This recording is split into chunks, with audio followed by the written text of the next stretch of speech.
வேண்டாம். தருதல பயமோனே, உண்மையை சொல்லு. உனக்கு எல்லா விஷயமும் தெரியுமில்ல? அந்த பையன் யாரு? எனக்கு ஒண்ணும் தெரியாது சார். அவன் என் ஃப்ரெண்டோட கிளாஸ்மேட் சார். அவனுக்கு கிளாஸ்மேட்டா இல்ல அவனுக்கு கிளாஸ்மேட்டா? கம்முனாட்டி பயல, சொந்த அக்காவோட வாழ்க்கையை பாழாக்கி விட்டியடா. நான் ஒரு மழைய தீர விசாரிக்காம அந்த பொண்ணு தலையில நெருப்பள்ளி போட்ட மாதிரி என் கையாலே ரிஜிஸ்டர் பண்ணிட்டேன். இனிமே இந்த பக்கம் தலை காட்டினேன் உன்னை செருத்து பிஞ்சு போல. கம்முனாட்டி உனக்காவது ஒரு நல்ல வாழ்க்கை அமைய நினைச்சேன். பாதிக்க எல்லாரும் சேர்ந்து உன்னை வாழ கேட்க, உன்னை கண்டிக்க எனக்கு என்ன யோகிதை? பைத்தியக்காரா, என்ன கை நீட்டு அடிக்க கூட உனக்கு உரிமை இருக்கு. வித்யா, நடந்ததை நினைச்சு வருத்தப்படுறதை விட நடக்க வேண்டியதை நினைச்சு மனசு திடப்படுத்திக்கிறது நல்லது. என்ன பத்தி கவலைப்பட்டு என்ன பிரயோஜனம்? முதல்ல உன் கதை கவனி. நீ போ.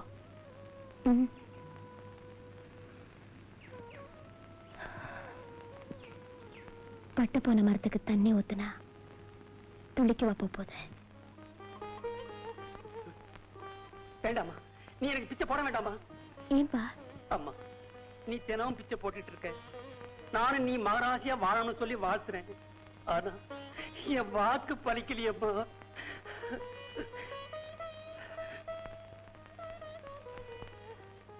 ஏய் அங்க பாரு.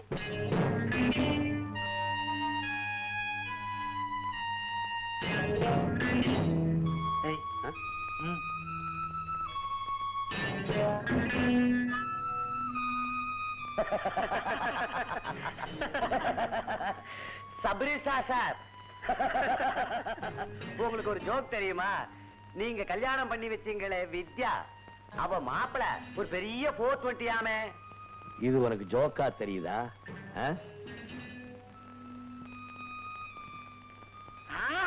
இது எனக்கு ஜோக்கா படலைங்க. இந்த ஊர்ல நீங்க எத்தனையோ பேருக்கு கல்யாணம் பண்ணி வச்சிருக்கீங்க. அவங்க எல்லாருமே நல்லா தான் இருக்காங்க. அவங்க எல்லாரும் உங்களை ரொம்ப ராசிக்காரன்னு சொல்றாங்க. அந்த நல்ல பேரை இந்த வித்யா பொண்ணுக்கு எடுத்துட்டாள. பேப்பர்ல நியூஸ் வந்தாலும் வந்தது. அவளுக்கு ஒரே பப்ளிசிட்டி. வேடிக்கையா இல்ல? வீட்டுக்குள்ள இருந்த பொண்ணை விளம்பரப்படுத்தி நடுத்தெருவுல கொண்டு வந்து நிறுத்திட்டாங்களே, அது உனக்கு வேடிக்கையா இருக்கா? அதுல சார், நான் தெரியாம தான் கேக்குறேன். சட்டப்படி அந்த கல்யாணத்தை மோசடின்னு ரத்து பண்ணிட்டாங்களாமே. பேசாம வேற ஒரு கல்யாணம் செஞ்சு வச்சிருங்களேன். சார் நினைச்சா விகேஆர் மூலமா ஒரு நிமிஷத்துல முடிச்சு விடலாம். நாம எல்லாரும் எத்தனை வருஷமா பழகுறோம்? 25 வருஷமா. இது வரைக்கும் எனக்கு கோபம் வந்து பாத்திருக்கீங்களா? உங்களுக்கு கோபமே வராது சார். கோபம் வந்தா என்ன ஆகும் தெரியுமில்ல? உங்க தலையெல்லாம் அந்த தண்டவாளத்துல விழுந்துரும். கம்மியாக்கி பாத்துங்க. உங்களுக்கு எல்லாம் அக்கா தங்கச்சி கிடையாது? ஏண்டா சூதாடி பையன், உன் வீட்டுல 5 பொண்ணு வர மாதிரி பெரிய மனுஷியா இருக்காள். அவங்கள பார்த்து யாராவது தப்பா பேசினா உன் மனசு என்ன பாடுபடும்? வித்யா நம்பூர் பொண்ணுடா. அவளை பார்த்து நீங்க அனுதாபப்பட வேணாம். அவளை கேரியா பேசாமையாவது இருக்க கூடாது. ஏண்டா மத்தவங்க துன்பத்தை குளிர்காயிருங்க? காமாட்டி பசங்களா. அதனால தாண்டா நீங்க உருப்படாம அப்படியே இருக்கீங்க. சார், எங்க சார் போறீங்க? எவனாவது நல்ல மனுஷன் இருந்தான்னு அவன் பக்கத்துல போய் விட்டான்.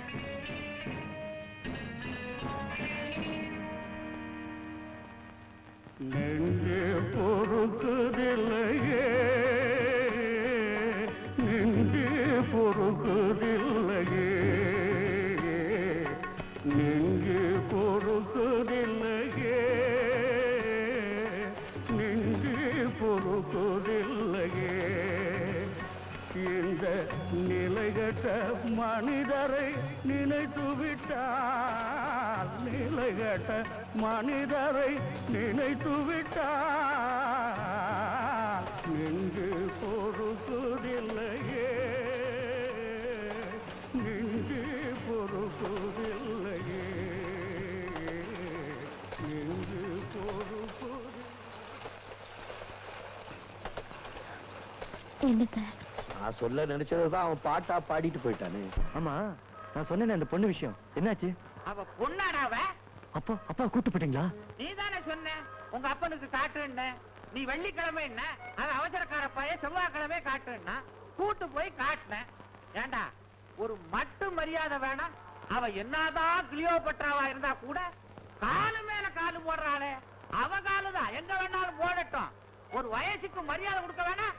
நான் கூட உங்க அப்பா முன்னால காலை தூக்கி போட பயப்படுறேன். அவ சின்ன சிரிக்கி. அப்புறம் என்னாச்சு? அடையாண்டா அந்த வைக்கத்துல கேக்குற. அந்த பொண்ணை காட்டின பாவத்துக்கு அண்ணா நகர்ல இருந்து வண்டலூர் வரைக்கும் பாத யாத்திரை தான். இத பாரு, உனக்கு ஒண்ணு கடைசியா சொல்லி வைக்கிறேன். நீ அந்த பொண்ணை கல்யாணம் பண்ண நினைச்ச, ஒண்ணு நீ அந்த வீட்டை விட்டு வெளியே போயிடுவ, இல்லன்னா உங்க அப்பா அந்த வீட்டை விட்டு வெளியே போயிடுவான். சொல்லிட்டு போறேன், மறந்துடாது.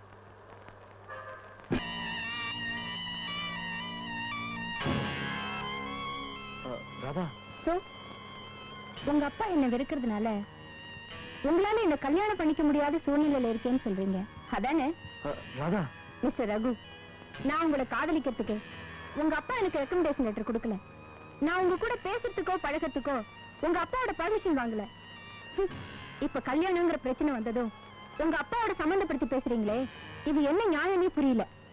நான் மத்தவங்க மாதிரி காதல்ல தோல்வினதும் தூக்க மாத்திரை சாப்பிடுவேனோ தூக்குல தொங்குவேணும் நினைக்காதீங்க. உங்களையே தூக்கிட்டு போய் கல்யாணம் பண்ணிக்குவேன். ராதா, உடனே நீங்க என்ன ரெஜிஸ்டர் மேரேஜ் பண்ணிக்கணும். ரெஜிஸ்டர் மேரேஜா? Yes, be ready. Don't force me to kidnap you. Bye. Radha. Sir ஒரு முக்கியமான விஷயம். என்ன? டவுன் ரெஜிஸ்டர் ஆபீஸ்ல உங்க பையன் இன்னைக்கு கல்யாணம் பண்ணிக்க போறாராம். நேத்து அந்த ஆபீஸ் பியூனை பார்த்தேன், அவன் தான் சொன்னான்.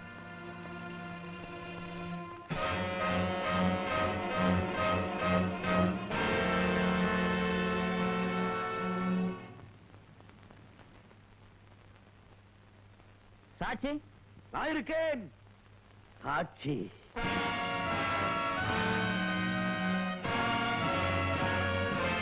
அம்பத்த மகன் அவன் என்ன அனாதையா? உங்க அப்பா இருக்கேன். சாட்சி. ஏண்டா படவா, என்ன அவ்வளவு அவசரம் உனக்கு? அப்பா பச்சை பிடிச்சு ஓடி வர வேணாம். கோபால சாமியார் நல்லா இருக்கேடா? என்ன சார், உங்க பையனுக்கு சிம்பிளா ரெஜிஸ்டர் மேரேஜ் பண்றீங்க? என்ன ஊருக்கே ரிஜிஸ்டர் கல்யாணம் பண்ணி வச்சுட்டு என் பையனுக்கு மட்டும் ஜாம் ஜாம்னு செலவு பண்ணி கோயில கல்யாணம் பண்ணுவேன்னு நினைச்சீங்களா? அதுல ஒரு பியூட்டி என்னன்னா, எல்லார்ட்டையும் கையெழுத்து வாங்கிட்டு கல்யாணம் பண்ணி வச்சேன். இப்ப இதுல நானே கையெழுத்து போட்டு என் பையனுக்கு கல்யாணம் பண்ணி வைக்க போறேன். எங்க ஐயா,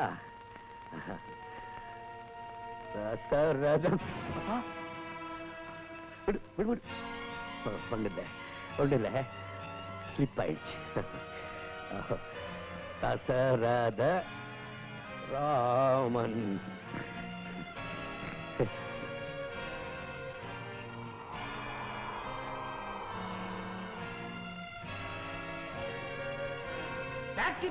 அவன் என்ஜாய் பண்ணிட்டா. அவனை யாருன்னு நினைச்ச? என் பையன். என் பர்மிஷன் இல்லாம யாரையும் பின்னால உட்கார வைக்க மாட்டான். காட்டுக்கு போன்னு சொன்னோன்னு போனான ராமன், அந்த ராமன் மாதிரி அவன். நான் திருச்ச கோட்டை தாண்ட மாட்டேன்.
ஒரு நிமிஷம் தப்பு இருந்தா என்ன ஆயிருக்கும்?